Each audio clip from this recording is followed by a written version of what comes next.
ইসলামের চরম শত্রু উমর ইবনুল খাত্তাব রাসূলুল্লাহ সাল্লাল্লাহু আলাইহি ওয়াসাল্লামের উদ্দেশ্যে কাবায় গেলেন। তার সামনেই রাসূলুল্লাহ সাল্লাল্লাহু আলাইহি ওয়াসাল্লাম সূরাতুল হজ তেলাওয়াত করছিলেন। ওমর ছিলেন তার পিছনেই। কোরআনের অপূর্ব ভাষা ও অলৌকিকতা তাকে মহাচ্ছন্ন করলো। তিনি মনে মনে ভাবলেন, কুরাইশরা যে একে কবি বলছে তা তো ঠিকই। তখনই রাসূলুল্লাহ সাল্লাল্লাহু আলাইহি ওয়াসাল্লাম পাঠ করলেন, নিশ্চয়ই এই কোরআন এক সম্মানিত রাসূলের বাহিত বার্তা।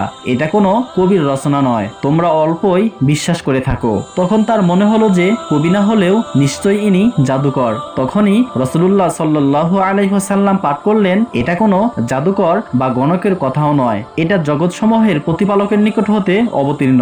এভাবে ইসলাম ওমরের অন্তরে গভীরভাবে গেঁথে যায়।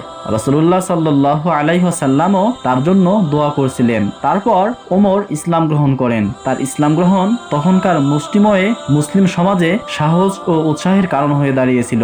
দৃঢ়তা ও সাহসই শুধু তার চরিত্রের বৈশিষ্ট্য ছিল তা নয়, তিনি তার বিজ্ঞতা, সুবিচার ও আল্লাহভীরতার জন্য সুপরিচিত ছিলেন। ইসলামের ইতিহাসের অনেক বড় বড় কাজ তার পরামর্শে সম্পূর্ণ হয়েছে। তার জীবন ছিল রাসূলুল্লাহ সাল্লাল্লাহু আলাইহি ওয়াসাল্লামের জীবনের অংশবিশেষ। সকল পরামর্শ, সকল যুদ্ধে তিনি অংশগ্রহণ করেন। বড় বড় সবকিছুতেই তিনি রাসূলের সাথে ছিলেন। রাসূলুল্লাহ সাল্লাল্লাহু আলাইহি ওয়াসাল্লামের মৃত্যুর পর আবু বকর রাদিয়াল্লাহু তাআলা আনহুকে খলিফা নির্বাচন করার ব্যাপারে তার গুরুত্বপূর্ণ ভূমিকা ছিল।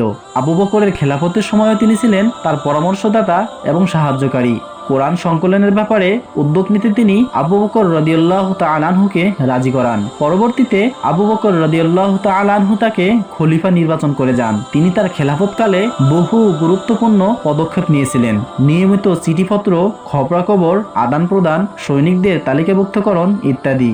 নানাভাবেই তার খেলাফত ছিল দৃষ্টান্ত স্বরূপ, কারণ এতে ছিল ইসলামের শিক্ষার কঠোর অনুসরণ, দয়ার সাথে দৃঢ়তার মিশ্রণ, কঠোরতার সাথে সুবিচারের সমতা বিধান এবং মানুষের প্রতি দায়িত্বশীলতা। তার সময়ে বিরাট এক এলাকা মুসলিম সাম্রাজ্যের অধীনে এসেছিল। 10 বছরের কিছু বেশি সময় তিনি এই সাম্রাজ্যের খলিফা ছিলেন। আল ফারুক উপাধি। দুটি সারি বেঁধে মুসলমানরা কাবায় প্রবেশ করলো। একটির নেতৃত্বে ছিলেন ওমর রাদিয়াল্লাহু তাআলা আনহু, অপরটির নেতৃত্বে ছিলেন হামজা রাদিয়াল্লাহু তাআলা আনহু। কুরাইশরা যখন তাদের দেখলো, তাদের চোখে মুখে চরম বিষণ্ণতা ও হতাশার ছাপ ফুটে উঠলো, যা আগে কখনো দেখা যায়নি। সেদিন আল্লাহর রাসূল সাল্লাল্লাহু আলাইহি ওয়াসাল্লাম তাকে আল ফারুক উপাধি দিলেন, কারণ সেদিন ইসলাম প্রকাশ্যে আত্মপ্রকাশ করেছিল এবং সত্য ও মিথ্যার মাঝে পার্থক্য সৃষ্টি হয়েছিল। তার জীবনযাপন।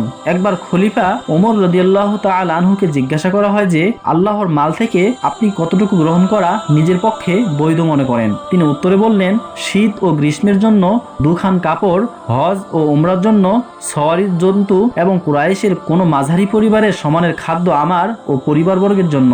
এরপর আমি সাধারণ মুসলিমের মতোই একজন মুসলিম, তারা যা পাবে আমিও তাই পাবো। সাধারণত এরকমই তার জীবন ছিল। কখনো কখনো বরং তিনি বৈধ বিষয়েও নিজের উপর কঠোরতা আরোপ করতেন। একদিন তিনি অসুস্থ হয়ে পড়েন। তাকে চিকিৎসার জন্য মধু ব্যবহার করতে বলা হলো। বাইতুল মালে প্রচুর পরিমাণে মধু ছিল।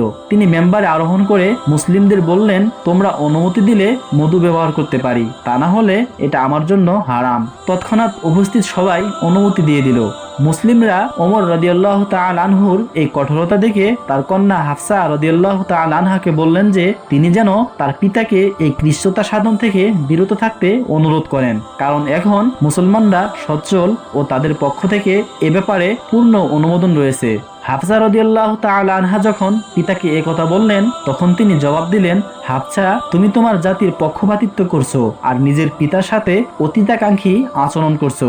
আমার পরিবারের লোকদের আমার জানে ও মালে অধিকার রয়েছে, কিন্তু আমার ধর্ম ও আমানতদারিতে কোনো অধিকার নেই।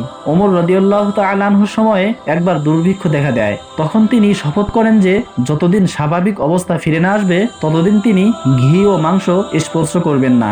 তিনি এই প্রতিজ্ঞা অক্ষরে অক্ষরে পালন করেন। ফলে তেল খেতে খেতে তার শরীরের চামড়া শুকিয়ে কালো হয়ে যায়। এর কিছুদিন পরে বাজারে 2 পাত্রে দুধ ও ঘি বিক্রি হতে দেখা গেল। ওমরের ভ্রাতৃত্ব 40 দিরহাম দিয়ে তা কিনে নিয়ে এলো। সে এসে তাকে বলল, এখন আল্লাহ আপনার প্রতিজ্ঞা পূর্ণ করে দিয়েছেন। বাজারে দুধ ও ঘি বিক্রির জন্য এসেছে, আমি তা কিনে নিয়ে এসেছি। কিন্তু যখন তিনি তার দাম জানতে পারলেন, তখন বললেন, খুব চড়া দামে কিনেছো, দুটোই সদাকা করে দাও, আমি অপব্যয় পছন্দ করি না। তারপর কিছুক্ষণ তিনি মাথা নিচু করে চিন্তা করলেন, তারপর বললেন, জনগণের যে দুরবস্থা হয় তা যদি আমারও না হয় তাহলে তাদের সমস্যার গুরুত্ব আমি বুঝবো কি দিয়ে।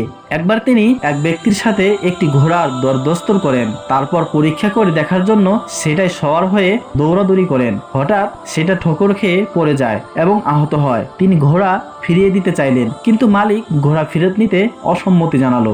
শেষ পর্যন্ত দুজনে মামলা নিয়ে কাজী সুহাইরের আদালতে গিয়ে হাজির হলেন। সুরাইহ উভয় পক্ষের বক্তব্য শুনে রায় দিলেন, আমিরুল মুমিনিন, আপনি যে জিনিস কিনেছেন তা নিয়ে নিন, অথবা যে অবস্থায় ওটা নিয়েছিলেন সে অবস্থায় ফেরত দিন। ওমর রাদিয়াল্লাহু তাআলা আনহু বলে উঠলেন, একেই বলে ন্যায় বিচার। তারপর তিনি সুরাইকে কুফার বিচারপতি নিযুক্ত করেন। হিজরত। অন্যদের মতো ওমর রাদিয়াল্লাহু তাআলা আনহু চুপি চুপি হিজরত করেননি। মক্কা থেকে মদিনায় যাত্রার পূর্বে তিনি প্রথমে কাবা তাওয়াফ করলেন, তারপর সমবেত কুরাইশদের সামনে গিয়ে ঘোষণা করলেন, আমি মদিনায় যাচ্ছি। কেউ যদি তার মাকে পুত্র শোক দিতে চায় সে যেন এই উপত্যকার অপর প্রান্তে আমার মুখোমুখি হয়। তারপর তিনি মদিনার পথ ধরলেন, কিন্তু কেউ তাকে বাধা দেওয়ার দুঃসাহস করল না। আব্দুল্লাহ ইবনে মাসউদ রাদিয়াল্লাহু তাআলা আনহু বলেন, ওমরের ইসলাম গ্রহণ ইসলামের বিজয়, তার হিজরত আল্লাহর সাহায্য এবং তার খেলাফত আল্লাহর রহমত।